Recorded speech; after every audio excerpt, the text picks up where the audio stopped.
You're listening to the AFTERBUZZ TV network, now the largest new media platform on the web, and your #1 source for after-show entertainment.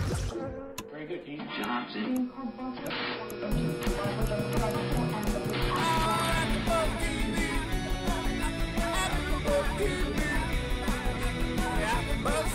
the AFTERBUZZ Studios in Los Angeles, California, presented by Maria Menounos and Bing.com, and streaming live thanks to Akamai Technologies, this is AFTERBUZZ TV's Anger Management After Show. We'll break down tonight's episode and get you all the latest news and gossip. If you'd like to buzz in on tonight's show, you can buzz us at 424-256-1729.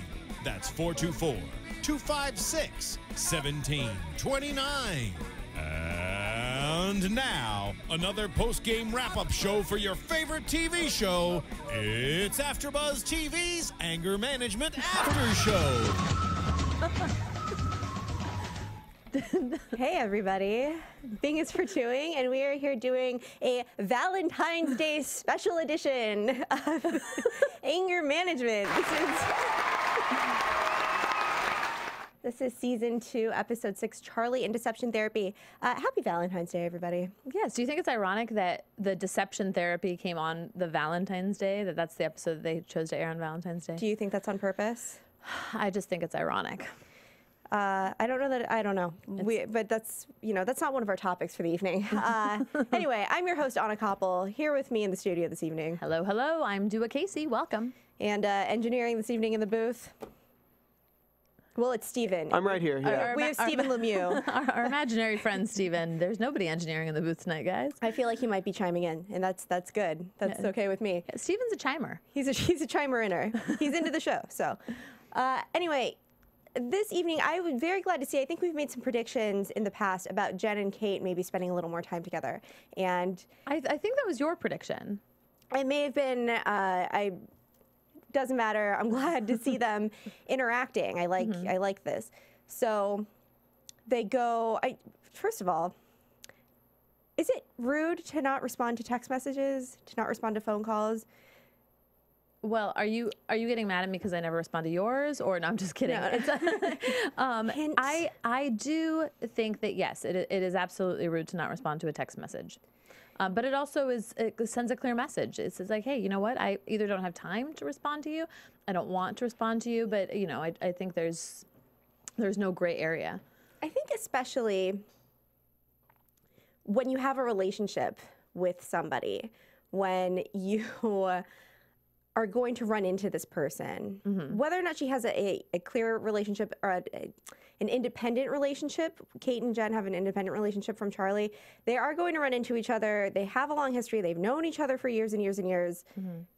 Respond to a text. It's not. Yeah, and you are right now talking about Kate and Jen, where Jen has texted Kate and Kate has not responded, and it's not like she's never going to see her again. She's Charlie's therapist and lover, and so she will eventually run into Charlie's ex-wife again. Yes, I do think it's rude. I do think it's absolutely rude. But, maybe she just didn't know what to say as well, because she didn't want to hang out with her. Well, and as a therapist, that's another thing, that if you want to create a boundary, I think that's okay to say, listen, I'm not comfortable with this. I think you're great, whatever. But to create a boundary, and as a therapist, I think she should be comfortable doing something like that. It's advice that she may give a patient that would make sense. Yes. Yes. So to just not respond is icky to me, I think. Yeah, but I think she's also riddled with guilt, because it's not like she doesn't want to be Jen's friend or she doesn't like Jen as a person. She feels guilty because she is sleeping with her ex-husband and is, apparently apparently Jen thinks that Kate is gay, or thought before this episode that Kate was gay. Right. And I completely forgot, and I had to ask you when we were screening, when did this come about? Was it last season? It was last season. But there have been little comments here and there that and was it Charlie that told Jen this? No. I think Jen made the assumption and Kate just kind of went with it. Okay. All right. That's funny. But I disagree with you. I think that Kate does not want to be Jen's friend. I think that Kate does not like Jen as a person. And when they were out, she said things like, oh, you don't want to hang out with me. I'm an academic. And that's something I would only do with you. I mean, it's really arrogant. And Yes. Well, let's just say your opinion is going to be very biased because you hate Kate. okay, fair, but did she not say those things? I mean, she had some very strong opinions about Jen. Yes, she did say that, but I think that at the root of it, it's just because she feels guilty. Because when she had the conversation with Charlie in the kitchen, she's like, I can't be friends with her, I can't hang out with her, I just feel guilty. You know, and I feel like that was coming from like a good place inside her, you know, because what she's doing actually isn't wrong. They never slept together when Charlie and Jen were married. But it will open a huge can of worms if she finds out. So now they're perpetuating this, not lie, but now she just doesn't want to hang out with her because she feels like she's, you know, would be a bad person. She did come clean and say, I'm not a lesbian. Yeah. So that was good. She did go back in the closet, so to speak. Right. Or come out or whatever. Yeah. But yeah, so I mean, I think that this is all coming from a place that Kate doesn't want to be put in that position to then become a bad friend, because if Jen and Kate are friends, she can't keep this from her anymore. If they're not friends, she can. Well, I do think that the conversation with them when they were having drinks, I think it's interesting because seeing Kate and Jen side by side, Jen is a little bit nerdy to me. She has almost like this like nerdy quality, and I was seeing how much of oh my goodness, what's Jen's daughter's name? Why can't I think of it? Sam. Yes, I saw so much of Sam in Jen, and I thought in that way they actually did a really, really great job with casting. Because I didn't really see the resemblance or how they could be mother and daughter until I saw Jen and Kate together, and I really saw kind of like Jen's like nerdy quality come out. What? Say more about that. I mean, I don't think I'm seeing what you're saying. Say more words. Well, when she was just when she was talking about, she's like, "Oh, we can be cougars and we can roar," and I was like, that was very silly and quite just nerdy. I think it's very very uncool. Right. But still endearing, and I think that she played it well. You know, I like that Jen also mentioned to Kate, you know, underneath all that black, you know. Right, which is something I've been bringing up every week. That dark, thick exterior, you know, there might be a human being in there, you know. Right. Right. Well, I'm excited to see where this goes, and I think it will make for funny writing. Yeah, and yeah, so I'm glad they opened that door. And, you know, let us know what you think on iTunes. Go ahead and just give us a little comment. Let us know what you think about anger management. Let us know what you think about the show, our show. You can rate our show 5 stars, and then just, you know, let us know what you're thinking about Jen and Kate and everything else that goes on here at the AfterBuzz studio. So there was the return of Martin Sheen. Yay, even just for a little bit. All I need is a little taste of Mr. Sheen, and that's great. He's just, that's weird. But he just sort of, came in and out, and we like seeing him. We know that he's on set, and we just like knowing that he's around. Yeah, he's there's a really like comfortable feeling when he's there. I don't know, it's like very warm. And I don't know if it's just because, oh, you know, this is actually Charlie Sheen's father. It's very, you know, it's just, it's good vibes. Yeah, we like that. And so when Charlie had all of these issues with Ed, Kate related that back to Charlie's father, that he was actually having these issues with his father, and he's trying to work them out with Ed. Yes. Trying to fix Ed instead of his father. Correct. He was projecting. He's projecting. So what did they do? That's an accurate therapy term. Yeah. So what did they do? They lied. I feel like that's what Charlie does a lot. So he's like, let me lie to my patients to try and get this out of them. You know, another misunderstanding. Yeah. Yeah, like Three's Company, there's a lot of misunderstandings. Exactly. Yeah. Yep. So he, and it started, I guess, I'm backtracking here. It's all right. He gives, I know. Yeah. Go on with it. Get fine. Yeah, good. He gives Ed the placebo pills, but that started because Kate gave him like the mixed bag of spices and said, "Oh, this is Chinese herbs." Yeah, which is hilarious, by the way. Do you believe placebos work? Since we're on the topic. Do you? Well, no. I mean, it would be the human mind working. Do I believe the human mind works? Yes, but you don't think so. You don't think when I say, do you think that placebos work? It's like if somebody is given a placebo, and they actually then psychosomatically think that this will happen. So by that term, yes, placebos work, right? Right. I mean, I think we're just kind of on semantics here, but yeah, I don't think a pill of sugar does anything. No. But Except makes a diabetic go into a coma. well, not instantly, but okay, we're really okay. Yes, I think that the human mind can overcome issues mentally, emotionally, physically, and yeah, if you need a placebo, that's him. But I don't think that a placebo pill does anything. Okay. Yeah. Just to be clear. Do you? Yes, I think that they're effective. I think that they absolutely are effective but it just shows how, because they've done a whole bunch of studies on people and giving them placebos and not giving them placebos and, Science. Yeah, that science stuff. It just goes to show how powerful the mind really is. Right. And so I actually originally thought, so Ed is given a placebo by Charlie, and Charlie, of course, asks the entire group to kind of like, to play along in his web of lies. Right. So what I thought when they go to the scene where Ed is now completely over the top happy, I had actually thought, and I thought maybe in a sense it would be funnier if the whole group had filled Ed in on this. And so then he decided to reverse the lie and just go along with it, pretending the entire time that he was happy, just to get back at Charlie. Now, what do we think about bringing the whole group in on lying to Ed? Well, I mean, I think as a therapist, I don't think that maybe promoting lying is the thing to do. But I think if he was trying to focus on one patient, that's fine. I just don't understand why he didn't just give the entire group placebo pills and to see if it would work effectively on everybody. I think that would be the ticket, because essentially what he did to the group was saying, like, I deceive my patients. So if it were me, if I were in that anger management group and he said, hey, like, lie to me, I wouldn't trust him ever again. Like, when are you lying to me? What, what am I not in on? What haven't I been in on? Yeah, and I'm surprised that they all agreed to go along with it. Right. It's like, especially Lacey. Like, she seems rebellious as a rebel. Yeah. And they all just, went along with it. So I thought that was really interesting. I love that Ed was drinking out of a can at the beginning of the episode. I thought that was great too.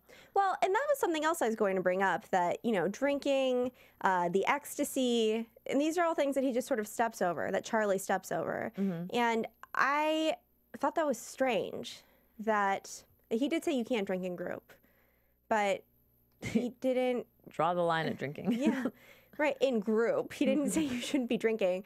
But I mean, I think that is something, maybe you should look at your drinking, because alcohol definitely will add to your anger issues. If you're somebody who has anger management issues, you probably shouldn't be drinking. Yeah. Because that can get out of hand pretty quickly. It just really escalates the situation. Sure does. Yeah, I will agree with that. Well, he did kick him out of the group, and he did have, somebody drive him home, like a responsible person. But he didn't say anything about the ecstasy, and... Well, but Lacey was only on ecstasy when they were over at Ed's house. But it's still his patient, and she's on drugs. Yes, that's... He did say, we'll talk about this in group. Yeah, yeah. And plus, she didn't, as an actress, she actually didn't strike me as she was on ecstasy. Maybe she isn't good at acting. And that's a whole nother question. Yeah. She didn't at all. I mean, I feel like when you're really kind of mellow when you're on ecstasy and you grind your teeth a little bit, and she was just, I mean, it depends. She should have been sweatier. Yeah. I would have bought it if she was sweatier. Yeah. She should have had like glow sticks and like parachute pants on. Yeah. I would have bought it then. Then I would have bought it. But yeah. So I don't know. I thought that was a question. So I thought it was very, very interesting that Charlie, out of all times that he could finally let the cat out of the bag, he only intended on deceiving Ed for a small period of time. He was going to tell him. He chooses to tell him right as Ed is starting to get really, really angry and go confront somebody who's a huge trigger for him. That was his brother-in-law or his brother? Yeah, his brother-in-law. So at that point, you don't pull him aside as he's starting to boil over and be like, oh, by the way, I lied to you. Right. And, you actually, it's like, I just feel like it's like sending somebody into battle with a rifle with no bullets in it. Right. And it's just, I just felt like he should have picked a better time to tell him. I think he also should have guided him as his patient, as a therapist. Should have been like, I'm so glad these pills are working for you. I'm so glad that you are experiencing such joy. But it's only been a week, and perhaps you shouldn't be interacting with the biggest trigger in your life. Correct. But Yeah. maybe not yet. But that's not funny.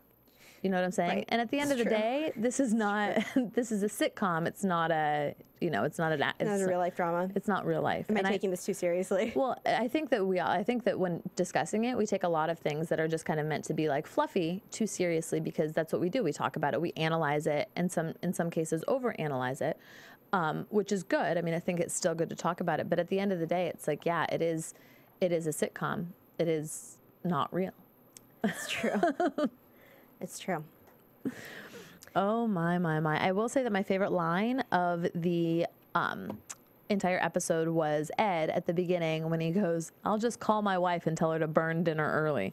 Yeah, you know, and that was something else that I wanted to bring up, is that we learned in the beginning that Ed's wife makes him go to anger management. And now it's court ordered. Yep. But in the beginning, I mean, that was something we learned, that it was his wife that makes him go. So, interesting. I like that we're learning so much more about the patients. That's true, because we did talk a lot about how they don't really delve into their personal lives. And here, I mean, I felt like this whole episode was about Ed. Right. And then a little bit about, and like the backstory was the Kate and Jen, and, you know, there was the one Martin Sheen scene was literally just the catalyst to discuss Ed. They did bring up a little bit of Sam in this episode, and I think that maybe that was foreshadowing, talking about they're going to talk more about Sam. This was a prediction of yours maybe a couple episodes ago, where you said that Sam would either get a boyfriend and also her OCD, or maybe it was a prediction of mine. It was predicted nonetheless. Predicted. It was predicted nonetheless, but I do think that perhaps Charlie filling out that permission slip for Sam to go feed the homeless is now a foreshadowing of there's an episode coming up about Sam. I think that maybe I should have saved that for predictions now that now that I'm thinking about it. But that's, you know, that is what I have on that. Well, I think that's all I have on that. Let's get into some news and gossip. AfterBuzz TV News. So really quickly, a couple of really cool things. Our CEOs, our founders of AfterBuzz, Maria Menounos and Kevin Undergaro, have a theatrical release. Yay! And it's called The Adventures of Serial Buddies. It's really interesting. It's a comedy, and it's a serial killer buddy movie. So it's kind of like Dumb and Dumber meets Dexter. It's like a dark Dumb and Dumber. It's like a dark Dumb and Dumber. I can't wait to see it. When does it release? It releases March 8th, and so if you're in New York, LA, Boston, Chicago, or San Francisco, look out for it. And you can in the meantime check out the trailer on serialbuddies.com. And that's awesome news. And we also are proud to announce we have an AfterBuzz TV store. Yay! You can get all kinds of swag. I know it's Valentine's Day today. Happy Valentine's Day. But if you forgot to get your lover a little gift, AfterBuzz TV may be the place to go. We have some really awesome hoodies and onesies and mugs and all kinds of cool stuff. So, now, are the mugs that they sell these mugs? you know, I'm not sure. I haven't purchased mugs. What? What They now? sadly are not. Oh, they're not. Well, we can't have it all. What? Baby steps. Baby steps. Yeah. That's what I have. All right. Yeah. So I have. If you guys have been living under a rock for the past, like when I opened with that, so Christopher Dorner. You know this guy, Christopher Dorner? I do. Okay.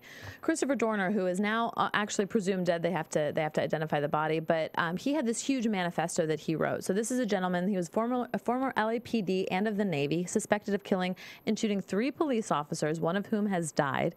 This was an act of revenge for being fired from the LAPD in 2008. Is this starting to sound a little bit familiar? So in his manifesto, which was like this 11-page long, drawn-out manifesto, he mentions people like Ellen DeGeneres, Beyonce, Hillary Clinton, and none other than our one and only Mr. Charlie Sheen. He mentions in the manifesto, he just says, "You're effing awesome." That's what it's articulate, right? You're awesome. effing awesome. It's awesome. So what does Charlie Sheen do? This actually was Dorner's manhunt was the largest manhunt in LAPD history. And so Charlie Sheen calls TMZ, and he releases a video to the public urging Dorner to stop. By the way, this was in no way sanctioned by the LAPD. He did this entirely on his own.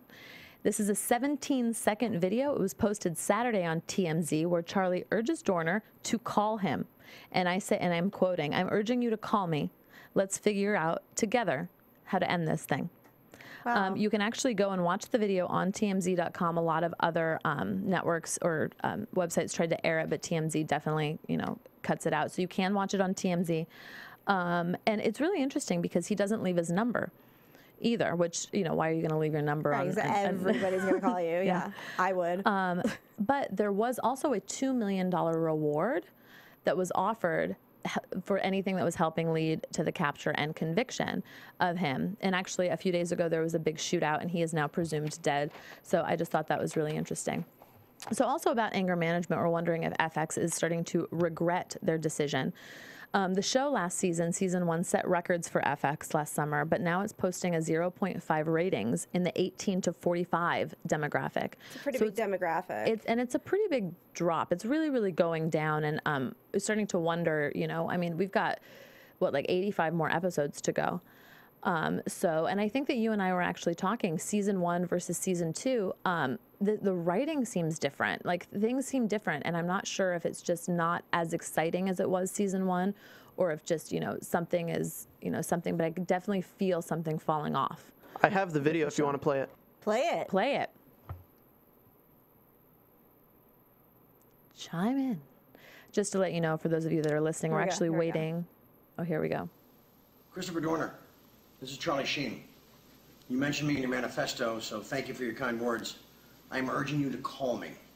Let's figure out together how to end this thing. Call me. I look forward to talking to you. That's really cool that he did that. Yep. And you know what? And Perez Hilton actually says, and I quote, he says that Charlie Sheen's actions were either incredibly brave or incredibly stupid. Either one. Yeah, it was. Yeah, and then once again, Charlie Sheen was on The View a little bit ago, too. And he did tell Barbara Walters, and I find this hilarious that he told this to Barbara Walters. He goes, "I don't do any hard drugs anymore. I just smoke a little herb." Perfectly legal in the state of California. It's absolutely fine. The 47-year-old has been to rehab about 9 times, and we're hoping, and I'm wondering if this time it's going to stick. It seems like every time he dips, he comes up a little bit higher, and I think after his last meltdown, or melt forward, as he calls it, I think that this is actually, he's going to be a grandfather soon. I think that he's ready to. I think he's ready to grow up at 47. Right. He also, I have one last thing really, really quickly. He also, Charlie Sheen is once again being very, very kind and has offered to go halvesies with Lindsay Lohan on her dress. What dress? Does this not, it's the dress that she wore to the Amphar Gala. Amphar? The Amphar Gala. Yeah, he offered to go half with her. So, He offered to pay to have her take half of it off. So last Wednesday, Charlie Sheen called stylist Philip Bloch. Is that how you say that? I don't know him. Philip Bloch, and asked if he could have a dress for Lindsay Lohan. And for some reason, and I'm not quite sure why, but for some reason he offered to go half on the dress. And on this same thing, it actually the actress was offered $100,000 from Charlie Sheen. They co-starred in Scary Movie 5. I heard on a website, and I don't have my source, and I will have it for you next week, that she actually never accepted the money. That can't be right, because there were so many follow-up stories about that. So I have a source that says that she never actually accepted the money. So this is saying that he offered to pay for half of the dress, or, I'm not sure if she'll accept it, and I'm not quite sure, what the entire story is. It just seems a little crazy, right? I feel like they're too enmeshed at this point. What's going on? What's going on there? Yeah, or if they're just like, Charlie Sheen is so huge in the public eye, Lindsay Lohan is so huge, so let's make up these, A lot of people are huge in the public eye. So's Tom Cruise. Why isn't he paying for half of his tux? Who cares? Yeah. Because then he wouldn't be able to pay for church. Yeah, it's true. There it is. It's true. And it's just so funny. It's like, I mean, it's just like if you and I have a conversation, it's like, oh, I'm going to get this dress. Oh, that's great. Yeah. I'll pay half of it. That just, Yeah, it's bizarre. it's a very father-like thing to do. But no, a father buys a dress for you for prom. Yeah. He doesn't pay half of it. Right.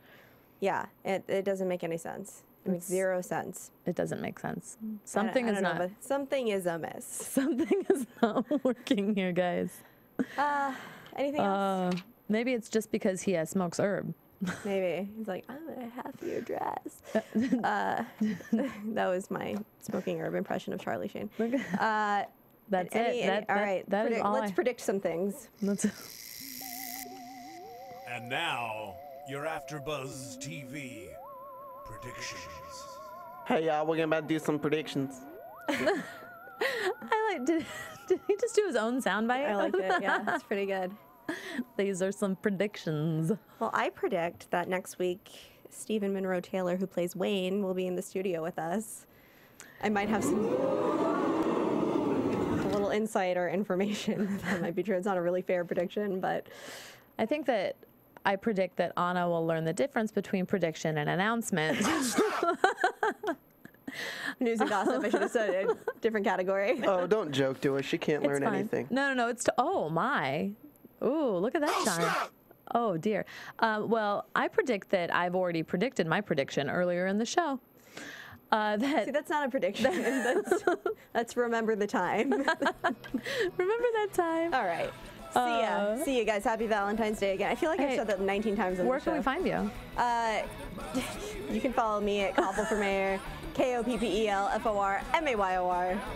And I'm Dua Kaissi. You can follow me at Dua Kaissi on Twitter, DUAKAISSI. And that's all.